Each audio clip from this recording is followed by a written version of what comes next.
मित्रांनो, ठरलं तर मग या मालिकेच्या आजच्या भागामध्ये प्रिया रात्रीची ते तिचं गाठोडं शोधण्यासाठी त्या जागेवर आलेली असते. खूप वेळ ती गाठोडं शोधण्याचा प्रयत्न करते, पण तिला ते सापडतच नाही. ती खूप टेन्शनमध्ये येते. मग त्यानंतर काही वेळातच तिला ते एका कुंपणाच्या बाजूला गाठोडं पडलेलं दिसतं. तेव्हा ती भलतीच खुश होते आणि एक काठी घेऊन काठीच्या साह्याने ते गाठोडं आपल्याकडे ओढण्याचा प्रयत्न करते. आता ते गाठोडा हातात घेतल्यानंतर त्या गाठोड्यामध्ये तर काहीच नाही आहे. हे जेव्हा प्रियाला समजतं तेव्हा तर तिच्या पायाखालची जमीनच सरकते. यामधल्या सगळ्या वस्तू गेल्या तरी कुठे, हा प्रश्न भामट्या प्रियाला पडतो. मग ती पुन्हा आता ते कापड फेकून देते आणि म्हणते, अरे बापरे, कुठं गेलं असेल माझं गाठोडं. ती आसपास पुन्हा एकदा ते गाठोडं शोधण्याच्या प्रयत्नात असते. तेवढ्यातच एक कचरा गोळा करण्यासाठी माणूस तेथे येतो. तेव्हा प्रिया त्याला विचारते, ए ऐक ना, इथे एक लाल रंगाचं गाठोडं तुला सापडलं का रे? तेव्हा तो म्हणतो की नाही, मला काहीच नाही सापडलं. प्रिया मग विचारते, असं कसं नाही सापडलं रे तुला? असं म्हणून ती त्याच्याकडून आता कचऱ्याची पिशवीच ओढून घेते आणि त्यामध्ये चाचपू लागते, पण तिला तेथे काही सापडत नाही.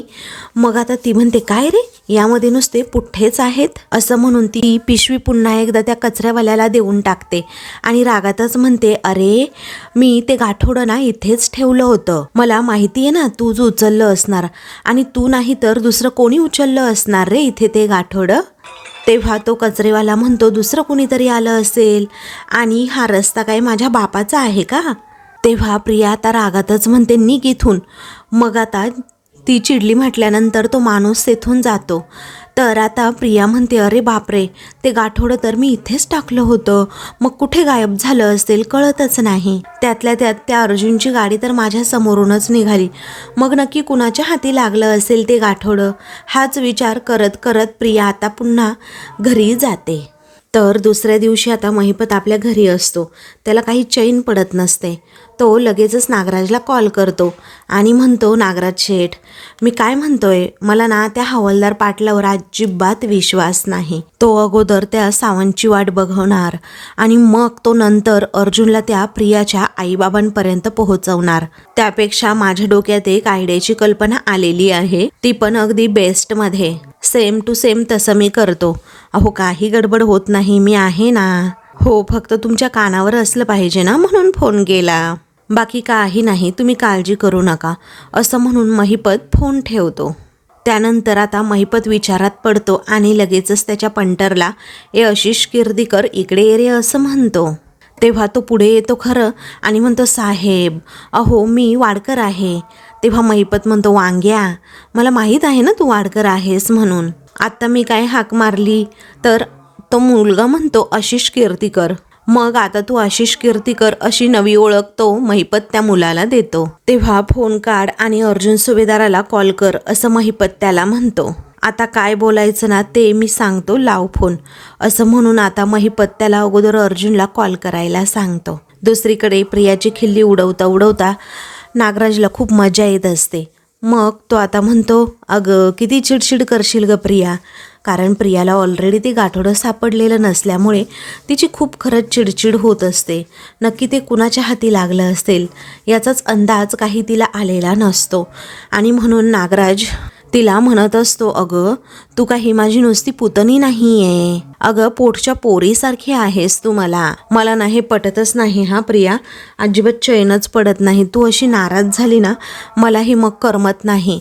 असं खोटं खोटं प्रेमाचं नाटक करत तिच्यावर जीव असल्यासारखं दाखवत नागराज तिला म्हणत असतो. प्रियाला कळून चुकलेलं असतं की हा उगीच असंच बोलतोय, म्हणून ती म्हणते, का उगीच काही पण बोलताय, का उगीच ड्रामा करताय? तेव्हा नागराज विचारतो, काय ड्रामा? अगं हा ड्रामा नाही आहे. अगं खरंच मला असं वाटतं तू आनंदात राहायला हवंस आणि तुझा आनंद कशात आहे, तुझा मूड कशामुळे ठीक होतो हे ना मला सगळं माहीत आहे. अगं काय झालं ना, एवढा मोठा दसऱ्याचा सण होऊन गेला आणि मी तुला तर काहीच गिफ्ट दिलं नाही, त्यामुळे मी तुला ना खूप मोठं गिफ्ट देणार आहे. तेव्हा प्रिया विचारते, काय गिफ्ट? पण तुम्हाला एखादा दागिना परवडेल वगैरे? मला तर असं वाटत नाही. तेव्हा नागराज म्हणतो, हे दागिने वगैरे आणि सोनं नाणं असलं गिफ्ट तर मी तुला देणारच नाही आहे. मी तर असं गिफ्ट देणार आहे ना तुला की या जगामध्ये तुला दुसरं कोणीच देऊ शकणार नाही. तर आता असं कोणतं गिफ्ट आहे असं प्रिया विचारत असते. त्यावेळी मी तुला तुझ्या खऱ्या आईबापाची तोंड ओळख करून देणारच आहे असं नागराज म्हणतो. हे ऐकताना प्रियाच्या पायाखालची जमीनच सरकते. ती खूपच घाबरते. तर दुसरीकडे अर्जुन आपला पुस्तक वाचत रूममध्ये बसलेला असतो. तेवढ्यातच आता महिपतच्या त्या पंटरचा फोन येतो. तेव्हा अर्जुन कॉल रिसीव करतो खरं आणि हॅलो कोण आहे असं विचारतो. तेव्हा तो म्हणतो वकील साहेब मला वाचवा, वकील साहेब मला वाचवा हो असं म्हणून तो 3-4 वेळा तेच वाक्य बोलत असतो. अहो वकील साहेब माझ्या भावाने ना माझ्यावर अगदी खोट्या केसेस टाकल्या आहेत वकील साहेब, वाचवा ना असं म्हणून तो रिक्वेस्ट करतो. तर आता त्याच्या बोलण्याची पद्धत कशी आहे हे महिपत बघत असतो. तेव्हा आता महिपत पुढे काही हा बोलत नाही म्हणून डिवचत असतो. तेव्हा मग तो पंटर म्हणतो की वकील साहेब ऐका ना, मला सगळ्यांनी सांगितलंय जर अर्जुन सुभेदाराकडे ही केस गेली तरच मी वाचेल अन्यथा नाही. तेव्हा अर्जुन म्हणतो ऐका ना जरा, तुम्ही शांत व्हा बरं, अगोदर तुमचं नाव सांगा काय आहे. तेव्हा माझं नाव असं म्हणून तो महिपतकडे बघतो. महिपत पुन्हा त्याला इशारा करतो. तेव्हा माझं नाव आशिष कीर्तिकर असं आशिष त्याचं नाव सांगतो. तेव्हा अर्जुन म्हणतो ऐका ना आशिष, तुम्ही ना मला उद्या ऑफिसमध्ये येऊन भेटा, मग आपण यावर डिस्कस करूयात, नक्की तुमचा प्रॉब्लेम काय आहे तो सॉल्व करूयात. तेव्हा आशिष म्हणतो नाही सर, आपण आत्ताच भेटूयात ना प्लीज, नाही तर उगीच माझा भाऊ ना मला मारून टाकेल, प्लीज आपण आत्ताच भेटूयात सर, आपण श्रद्धा टेलरच्या इथे भेटूयात. अहो त्या नाटकाचं थिएटर आहे ना त्याच्या पाठीमागच्या बाजूच्या गल्लीमध्ये श्रद्धा टेलर नावाचं एक दुकान आहे, तिथे भेटूयात ना आपण, प्लीज सर प्लीज. तेव्हा अर्जुन शॉक होतो आणि म्हणतो हे पहा तुम्ही खूप स्ट्रेस दिसताय, अगोदर शांत व्हा बरं, मी लगेचच निघतो तिकडे यायला ओके. तेव्हा आशिष म्हणतो ठीक आहे मी वाट बघतोय हा सर तुमची तिकडे. दुसरीकडे नागराज प्रियाला आता एकावर एक शॉक देत असतो. तेव्हा ती आता धक्क्यानेच म्हणते काय म्हणजे तुम्हाला माझे आईबाबा सापडले आहेत का. नागराज सांगतो हो अगं. मग आता प्रिया घाबरतच म्हणते अहो मला तर वाटलं होतं. तेव्हा नागराज विचारतो काय वाटलं होतं, थापा मारतोय का मी किंवा खोट्या धमक्या देतोय का. हो ना असंच ना. अगं पण तू तुझ्या या काकाला ना ओळखलंच नाहीये प्रिया अजून. अगं तुझा विश्वास नसेल ना तर दाखवतो, गिफ्ट आणलंय मी, पण सॉरी हा मी कागदामध्ये रॅप वगैरे करायला मला काही जमलं नाही, सॉरी हा त्याबद्दल. त्यामुळे ना तू हा मोबाईलमधला सध्या फोटोज बघ असं म्हणून तिच्या आईबाबांचा फोटो लगेचच नागराज प्रियाला दाखवतो. तेव्हा प्रिया फोटो तो अगदी निहाळून बघते आणि तिला अचानक धक्काच बसतो. आता दुसरीकडे आशिषने खरं तर अर्जुनला सांगितलेलं असतं की आपण भेटूयात म्हणून. त्यावेळी आता महिपत लगेचच आशिषच्या हातातून मोबाईल घेतो, त्यातली बॅटरी काढून फेकतो, त्याचबरोबर सिम कार्डसुद्धा काढून फेकतो. तर आता आशिषला धक्का बसतो. तो विचारतो काय साहेब काय करताय काय तुम्ही हे साहेब, असं नका ना करू प्लीज असं म्हणून बॅटरी सिम कार्ड तो पुन्हा हातात घेतो. तेव्हा माझं सिम का तोडलं साहेब, तुम्ही सांगितलं तेच काम केलंय ना मी असं आशिष म्हणतो. त्यावेळी महिपत म्हणतो अरे सांगितल्याप्रमाणे बरोबर काम केलं म्हणून तर तोडतोय ना मी. काम कर, तुझ्या घरी ना उद्या नवीन सिम कार्ड त्याचबरोबर नवीन मोबाईल आणि पैशाने भरलेली बॅगसुद्धा येईल. हे महिपतच्या तोंडून ऐकून आशिषच्या तोंडाला मात्र पाणी सुटतं. तेव्हा थँक्यू सर असं म्हणून आशिष तेथून जातो. मग आता तो तेथून गेल्यानंतर लगेचच महिपत म्हणतो की या खोट्या आशिष कीर्तिकरने अर्जुन सुभेदार समोर ज्या काही त्या श्रद्धा टेलरचा जप लावला आहे तो आता नेमका तिथे जाऊन पोहोचणार आणि तिथे त्याला काही आशिष कीर्तिकर सापडणारच नाही. पण तो पोहोचणार कुणाकडे तर त्या प्रियाच्या आईबापाकडे. अगदी 113% असं म्हणून महिपत त्याचा प्लॅन सक्सेस करण्याच्या दिशेने असतो. दुसरीकडे प्रियाला तिचे आईवडील नक्की कोण आहेत हे आता समजलेलं असतं. सारखं त्या फोटोकडे पाहत ती अगदी गप्प झालेली असते. तिच्या मनात चलबिचल सुरू असते. तेव्हा नागराज म्हणतो बघ प्रिया बघ, तुझ्या आईबापाकडे बघ जरा, ते सुद्धा दरिद्री आईबापाला. अगं तू तर रविराज किल्लेदाराची मुलगी आहे असं सांगतेस ना सर्वांना, पण हे आहे तुझं खरं रूप. तेव्हा प्रिया मान्य करायला नंतर तयार होत नाही. ते की तुम्ही काय मला एवढं मूर्ख समजलात का? इंटरनेटवरनं 4-5 फोटो गोळा केले तर हे कुणीही असं बनवू शकतं. अहो हे तर पूर्णपणे अगदी खोटं आहे. तेव्हा नागराज तिच्या जवळ जातो आणि विचारतो काय? अच्छा, मग असं म्हणून तिच्या हातातून तो मोबाईल सुद्धा घेतो. तेव्हा नागराज म्हणतो ऐक ना, मग इंटरनेटवरनं पत्ता सुद्धा शोधता येतो ना. मी एक काम करतो, तुला हा फोटो आणि पत्ता पाठवतो आणि हा पनवेलमधलाच पत्ता आहे, सहजच सापडेल तुला. एकदा तू तिथे गेली ना मग अगदी डोळे भरून बघ. हां, तुझी ती दरिद्री आई, तुझा तो दरिद्री बाप आणि त्यांचं ते दरिद्री दुकान आणि त्या दरिद्री दुकानात असणारा त्यांचा तो फॅमिली फोटो. मग तो आता म्हणतो तुझ्या नवीन प्रवासाला सुरुवात होतीये प्रिया. जा आता, आम्ही शोधून दिलेल्या नवीन घरामध्ये तुझा प्रवेश आहे. तर आता प्रिया खूपच घाबरते, तिला काय करावं सुचत नाही. आता एक वेगळंच सत्य नागराजने तिच्या समोर आणलेलं असतं. त्यानंतर प्रियाला चैन पडत नाही. ती लगेचच त्या थिएटरच्या मागच्या गल्लीत पोहोचते आणि लांबूनच जरा श्रद्धा टेलर्स हा बोर्ड बघते. तेव्हा प्रिया आता हळूहळू अगदी थपकत एक एक पाऊल पुढे टाकत त्या घराजवळ जाते. तिचे आई बाबा बाहेरच तेथे कपडे शिवत बसलेले असतात. तेव्हा प्रिया आता पुढे जाते आणि नागराजने सांगितल्याप्रमाणे तो फॅमिली फोटो आता ती हळूच बघते. त्या फॅमिली फोटोमध्ये आता प्रिया लहानपणीची त्याच्यामध्ये उभी असते. त्यावेळी आता तिला अचानक धक्काच बसतो. ती अगदी कोलमडून जाते आणि तिला समजतं नागोबा खरं बोलत होता आणि हेच माझं घर आहे, हेच माझे आई बाबा आहेत असं म्हणून प्रिया त्या घराकडे बघतच राहते. मग आता प्रियाला तिचं फ्युचर आठवतं की कशाप्रकारे मला जर आता इथे राहायची वेळ आली तर मी इथे राहीन. स्वतःला लगेचच मशीनवर बसताना बघते. त्याचबरोबर असे ड्रेस वगैरे तिच्या अंगावर काही नसतात. एक साधीशी साडी नेसलेली असते. प्रिया त्या मशीनवर तेथे बसलेली असते. तिची आई तेवढ्यात तेथे येते, तिच्यावर ओरडते आणि म्हणते हे घे, एवढ्या साड्यांना ना टिप मारायची आहे आणि पटपट हात चालव, कारण एवढ्या कामाचे ना 200 रुपये मिळणार आहेत. तेव्हा प्रिया विचारते काय, फक्त 200 रुपये? तेव्हा तिची आई म्हणते हो, मग काय या पैशांतूनच सगळ्यांचे वडापाव येणार आहेत, त्यामुळे ना पटपट हात चालवायचे, खायला कार आणि भुईला भार असं म्हणून तिची आई तिला टोमणा मारते आणि आतमध्ये जाते. आता असा भूतकाळ प्रियाला तिचा पुढे दिसतो, त्यामुळे ती आता एकदमच शॉक होते. त्यानंतर नेमकी तिचीच आई पुढे येते आणि विचारते काय हो, काय हवंय तुम्हाला? आमच्याकडे सलवार, कमीज, गरारा, शरारा सगळं काही ना शिवून मिळतं. तेव्हा प्रियाला काय बोलावं सुचत नसतं, पण ती विचारते हो का?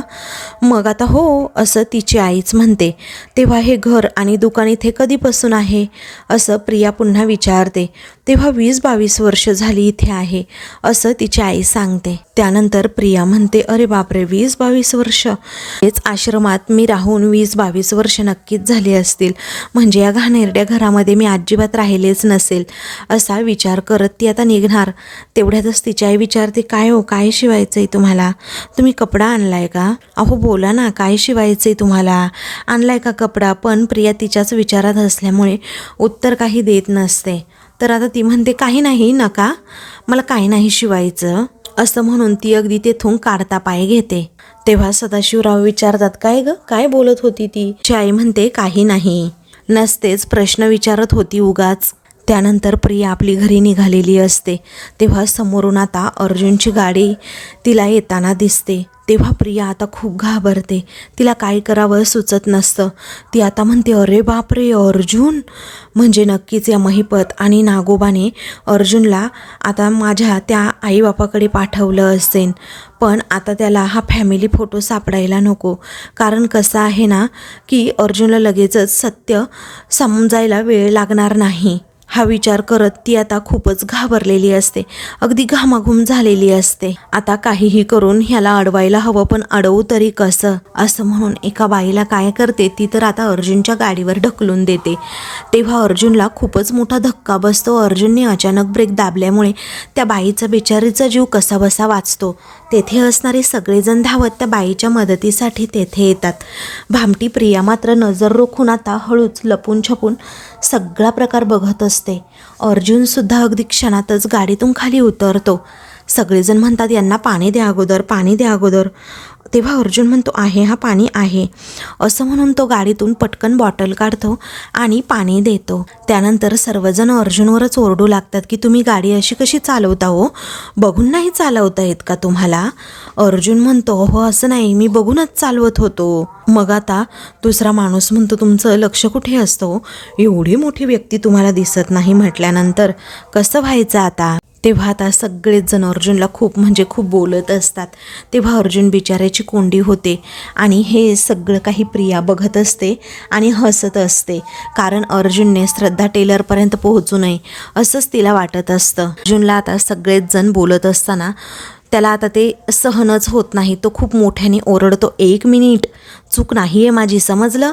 तेव्हा सगळेजण अगदी शांत होतात. तेव्हा अर्जुन विचारतो ताई मला सांगा तुम्हाला फार लागलंय का हो, आणि अचानक कशा आल्या तुम्ही मधी. तेव्हा त्या ताई म्हणतात अहो मला सुद्धा माहीत नाही, मी माझ्या रस्त्याने सरळ चालले होते पण अचानक मागून ना मला कोणीतरी धक्का दिला. असं म्हटल्याबरोबरच अर्जुनला धक्काच बसतो आणि मग लगेचच मी तुमच्या गाडीकडे पडले. अर्जुन इकडे तिकडे आता बघत असतो पण प्रिया लगेचच तिथे खाली लपते. अर्जुन म्हणतो बरं ठीक आहे, काही हरकत नाही, ऐका ना तुम्ही माझ्या गाडीमध्ये बसा, मी ना तुम्हाला हॉस्पिटलमध्ये घेऊन जातो, चला बरं. तेव्हा त्या ताई म्हणतात नको जरासंच खरचटलंय, फक्त मी घरी जाऊन ना औषध लावेन. तेव्हा प्रियाची इकडे काहीतरी वेगळीच हालचाल आता सुरू होते. तर अर्जुन इकडे म्हणतो ताई हे पहा तुम्हाला नीट उभं राहता येत नाही, तुम्ही गाडीत बसा, मी तुम्हाला हॉस्पिटलमध्ये घेऊन जातो. त्यानंतर आता अर्जुन गाडीत बसणार तितक्यात त्याला आठवतं आशिष कीर्तीकरने मला मेसेज केला होता, आता मी त्याला अगोदर फोन करून सांगतो.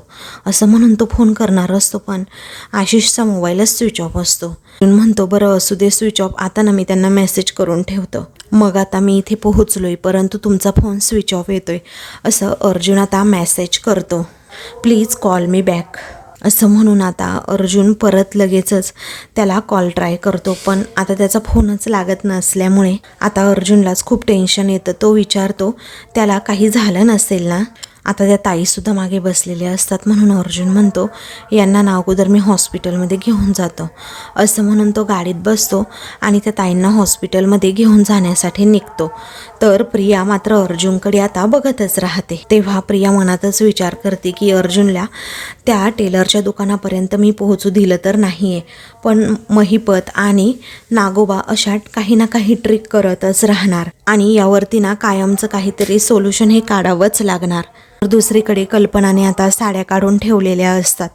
तेव्हा आता सायली तेथे येते आणि विचारते आई काय हो ह्या साड्या का काढल्या बरं आज तुम्ही. तेव्हा कल्पना म्हणते अगं काही जुन्या साड्या आहेत वापरलेल्या आहेत आणि काही अगदी नव्या कोऱ्या आहेत आणि दिवाळीच्या निमित्ताने बघ आता हे मला आणखी एक साडी घेऊन येतील बघ. मग म्हटलं दिवाळीच्या निमित्ताने कुणाला तरी या साड्या देऊयात. सायली म्हणते हो वापरल्या तरी जातील ना. मग कल्पना लगेचच विमलला आवाज देते. त्यानंतर विमल तेथे येते आणि म्हणते काय झालं वहिनी. तेव्हा कल्पना आता तिला कोऱ्या साड्या दाखवते आणि म्हणते हे बघ ह्या कोऱ्या साड्या आहेत, तुला हवी ती साडी घे आणि या साड्यांकडे अजिबात बघू नको हां, कारण या साड्या आहेत ना त्या वापरलेल्या साड्या आहेत. तेव्हा विमल म्हणते हो वहिनी तुम्ही वापरलेली वस्तू मला परत वापरायला मिळाली ना तर ते मी माझं भाग्य समजेन. मग आता अस्मितासुद्धा तेथे येते. ती म्हणते भाग्य बिग्य माहीत नाही बाबा, मम्मा तुला आठवते का गं शाळेत असताना लहानपणी मी तुझ्या साड्यांचे ड्रेस शिवून घ्यायचे आणि त्या साड्यांना ना एक मायेची ऊब असायची. असं वाटायचं की मी तुझ्या मांडीवर डोकंच ठेवून झोपले आहे आणि तू ना माझ्या डोक्यावरून हात फिरवती आहेस.